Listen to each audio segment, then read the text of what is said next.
அரசியலமைப்பின் மீதான மாபெரும் தாக்குதல்தான் வாக்கு திருட்டு என்று மக்களவை எதிர்க்கட்சித் தலைவர் ராகுல் காந்தி காட்டமாக விமர்சித்துள்ளார்.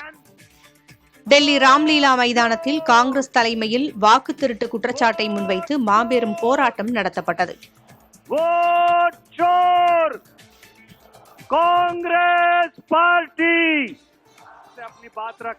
இதில் பேசிய காங்கிரஸ் பொதுச் செயலர் பிரியங்கா காந்தி, வாக்குச்சீட்டு முறையில் தேர்தல் நடந்தால் பாஜகவால் வெற்றி பெறவே முடியாது என்றார். தொடர்ந்து பேசிய ராகுல் காந்தி, தேர்தல் ஆணையமும் பாஜகவும் கூட்டு சேர்ந்து வேலை செய்வதாக குற்றஞ்சாட்டினார். தலைமை தேர்தல் ஆணையர் ஞானேஷ்குமார், தேர்தல் ஆணையர்கள் சுக்பீர் சிங் மற்றும் விவேக் ஜோஷி ஆகியோர் பாஜகவிற்கு ஆதரவாக செயல்படுவதாகவும் குற்றஞ்சாட்டினார்.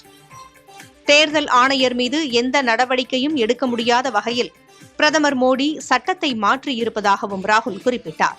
வாக்கு திருட்டு குறித்து மக்களவையில் தாம் பேசிய போது அமித்ஷாவின் கைகள் நடுங்கியதாகவும், அதிகாரத்தில் இருக்கும் வரை மட்டுமே பாஜகவிற்கு துணிவு இருக்கும் என்றும் விமர்சித்தார். याद रखिए Gyanesh Kumar, Sukhbir Singh Sandhu, Vivek Joshi, election commission BJP के सरकार के साथ मिलकर काम कर रहा है।